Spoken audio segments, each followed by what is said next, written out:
Big boss season 9 నిన్న రాత్రి episode పూర్తయిన తర్వాత స్టార్మా ఓ స్మాల్ ప్రోమోనైతే రిలీజ్ చేసింది.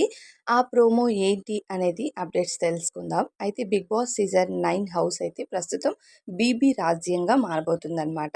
సో ఇందులో ఒక రాజు, ఇద్దరు రాణిలు ఉంటారు. అలానే నలుగురు ప్రజలు, మిగతా నలుగురు వాళ్ళకి రాజు, రాణిలకి కమాండర్స్‌గా ఉంటారనమాట. సో ఎవరు రాజు, రాణిలు, కమాండర్స్, ప్రజలు అనేది చూద్దాము. ఇక బిగ్ బాస్ హౌస్‌లో టాస్క్‌లు ప్రతి వారం ఏదైతే టాస్క్‌లు పెడుతున్నారో, ఆ టాస్క్‌ల వల్ల పెద్దగా కంటెంట్ రావట్లేదనేది నా ఫీలింగ్ అనమాట. ఒకటి బీబీపేట టాస్క్ కానీ, శ్రీజ ఎలిమినేట్ అయినప్పుడు అయ్యాయి కదా! ఒక్కొక్కరిని సేవ్ చేస్తూ వచ్చి లాస్ట్‌లో శ్రీజని ఎలిమినేట్ చేసి పడేశారు. అలా పెట్టే టాస్క్ అనమాట ఈ బీబీ రాజ్యం టాస్క్ కూడా. సో ఇక్కడ ఏమవుతుందంటే అందరూ నామినేషన్స్‌లో ఉన్నారు ఇమ్మాన్యుయల్ తప్ప.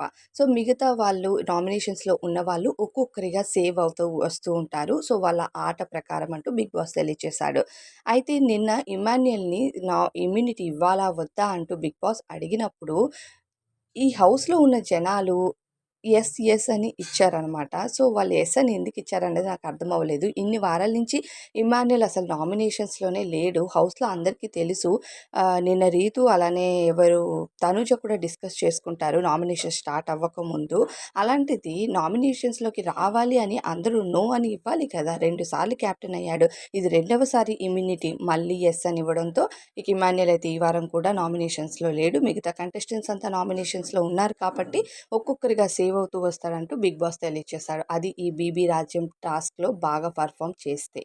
సో, ఇప్పుడు ప్రస్తుతం నలుగురు కమాండర్స్ ఉన్నారు. ఆ నలుగురు కమాండర్స్ నిఖిలు, సంజన, డీమన్ పవన్, అలానే తనూజ. వీళ్ళ నలుగురు కూడా రాజు, రాణిల్ని ఇంప్రెస్ చేశారు కాబట్టి వీళ్ళు నలుగురు కమాండర్స్ అయ్యారు వాళ్ళకి. మిగతా నలుగురు ఎవరైతే ఉన్నారో భరణి, ఇమాన్యుయల్, అలానే సుమన్ శెట్టి గారు, గౌరవ్ వీళ్ళు నలుగురు కూడా ప్రజలనమాట ప్రస్తుతం బీబీ రాజ్యం టాస్క్‌లో.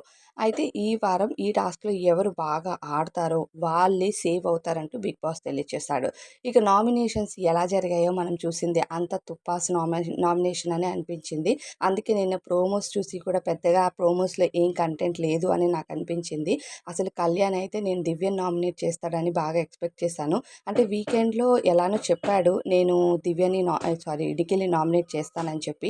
కానీ తన దగ్గర రీజన్స్ హైగా ఉన్నది దివ్యవి. సో, దివ్యని నామినేట్ చేస్తాడని నేను ఎక్స్‌పెక్ట్ చేశాను. కానీ తీరా చూస్తే దివ్యని కాకుండా నిఖిల్‌ని నామినేట్ చేశాడు. అది కూడా రీజన్స్ ఏవేవో చెప్పాడు. Reasons okay. కానీ దివ్యని నామినేట్ చేసుంటే ఇంకా బాగా హైప్ అయ్యేది అనేది నా ఫీలింగ్ అనమాట. సో, తనుజ కూడా దివ్యని నామినేట్ చేయకుండా గౌరవ్‌ని నామినేట్ చేసింది. సో, వీళ్ళ ఆట ఏంటి? వీళ్ళ నామినేషన్స్ ఏంటి? అన్నది నాకు అస్సలు అర్థం కాలేదు. మరి వీళ్ళ నామినేషన్స్‌పై మీకేమనిపించింది? అందరూ కరెక్ట్ పాయింట్స్‌తోనే నామినేట్ చేశారా లేదా అనేది కామెంట్ చేయండి.